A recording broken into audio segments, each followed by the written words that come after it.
exhortations avant de rentrer dans le vif du sujet.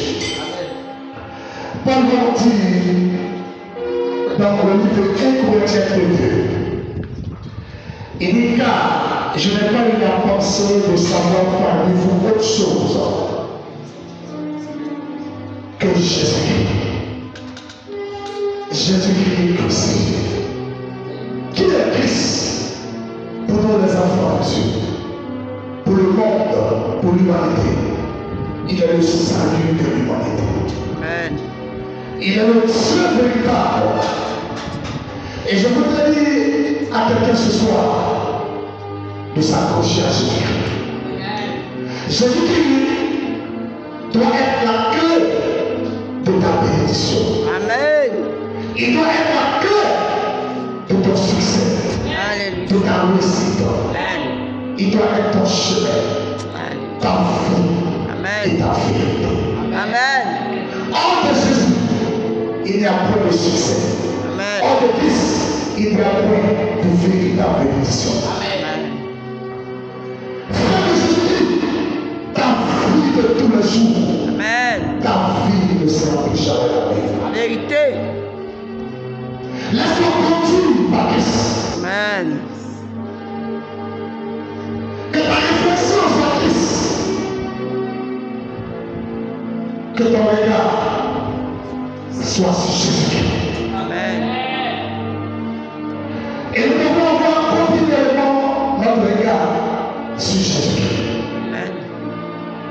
C'est lui ta bénédiction. C'est lui qui te conduira dans le vrai pâturage. C'est Jésus-Christ. C'est lui qu'il faut véritablement adorer.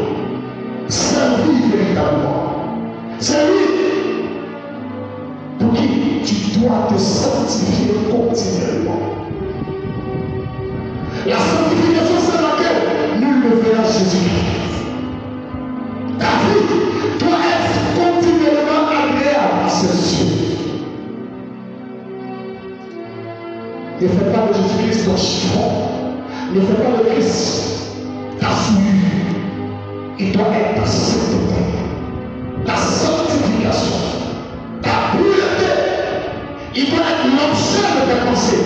Il doit être l'objet de ta réflexion. Jésus-Christ. L'Église a bâti une valeur de Christ. Les enfants de Dieu, que dirais-je, ont perdu la valeur de Christ. Le monde est rentré dans l'Église. Or, l'Église est censée être la colonne et l'appui de la vérité. La vérité a disparu dans les églises.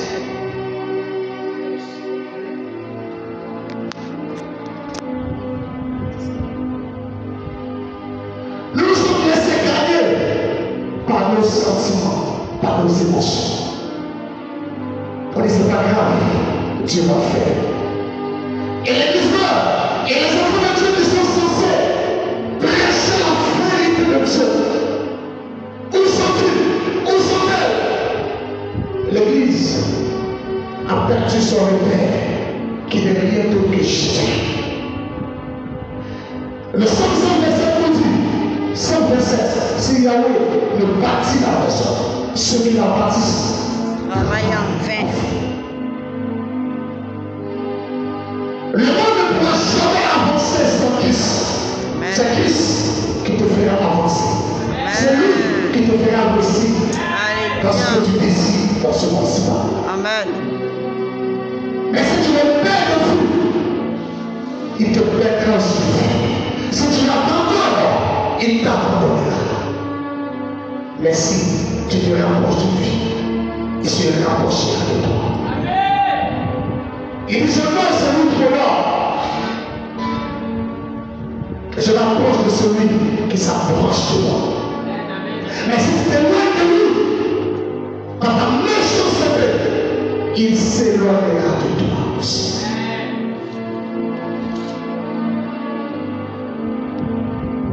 La sainteté de l'Église, où elle est De nos jours, elle a disparu. Les gens se complaisent dans le péché, dans l'hypocrisie, dans la jalousie, dans le mensonge. Regardez le comportement de certains chrétiens. Sinon, on est obligé de leur toujours donner du lait. 20 ans de conversion, le caractère, le comportement ne change pas. 30 ans de conversion, ta vie ne change pas, ton caractère ne change pas, ton comportement ne change pas. On doit toujours te dire que tu dois venir à l'heure. On doit toujours te dire que tu dois prier. On doit toujours te dire que tu dois te sanctifier. Et Dieu te regarde et te dit, jeune fille, jeune homme,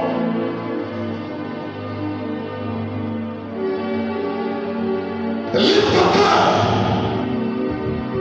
au désir de ton cœur. Fais ce que tu veux. Viens avec ta l'église. Méprise Dieu. Méprise les grâces. Méprise la parole. Méprise l'église. Méprise son peuple. Un jour, il t'appelle un jour. Tu viendras à ses pieds et c'est lui qui aura le dernier mot. C'est lui qui te dira le dernier mot. Jésus. Et je veux exhorter quelqu'un à s'attacher à Christ, à demeurer dans la sainteté, à demeurer dans la sanctification, corps, esprit et âme. Ton âme doit refléter Jésus. Ta vie doit refléter Christ. Tes pensées doivent refléter Jésus-Christ de Nazareth. C'est lui, ton Dieu.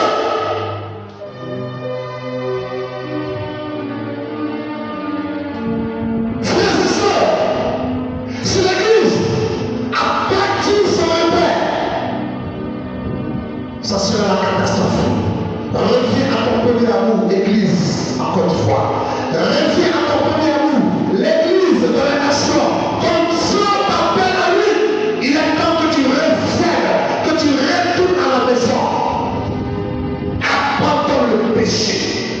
Le péché de la fornication, le péché de l'impudicité, le péché du mensonge, le péché de l'hypocrisie, de la méchanceté, de l'idolâtrie. Aujourd'hui, dans nos églises, la vie de prière a disparu. Nous sommes obligés de courir après les hommes de Dieu. Ce n'est pas vrai. Parce que ces personnes ont été établies sur le fil pour nous aider. Mais 30 ans de conversion, tu vas toujours rechercher l'homme de Dieu. Où est Jésus qui fait toutes ces choses? Où est Christ dans toutes ces affaires? Frères et sœurs, le Seigneur regarde la terre. Il est assis sur ton élevé et il regarde la terre. Il contemple ta vie. Il te regarde. Il dit, mon fils, ma fille, reviens ça. Il est temps que tu abandonnes ces choses. Il est temps que tu déposes ton péché. Il est temps que tu déposes ton hypocrisie. Et que tu reviennes. Dans nos églises, les chrétiens sont hypocrites vis-à-vis de Dieu. On n'aime pas suffisamment le Seigneur. Lorsque survient une tentation, même parmi les preuves, je dis, les gens ont du mal à réunir avec le Seigneur. Même le Seigneur de venir à l'église, on dira, voilà l'église. Et Dieu nous connaît. C'est pour cela les chrétiens ne sont pas permis. Allez regarder la vie des musulmans. Regardez comment ils sont véhiculés dans le marche avec Dieu. Mais regarde-toi, chrétien. Que dis-je? Qui clame. C'est le véritable Dieu avec moi. Regarde ton comportement. Et laissez-moi nous dire, les hommes de ce monde, les prostituées, nous dépenserons dans le vrai dessus.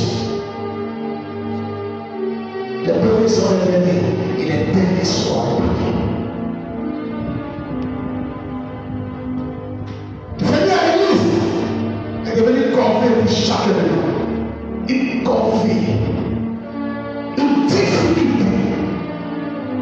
Des gens qui clament. Nous sommes des chrétiens, mais regarde ton compte. Dis à ton voisin, change avec cette manière de faire. Changeons avec cette manière de faire. Je m'arrête là.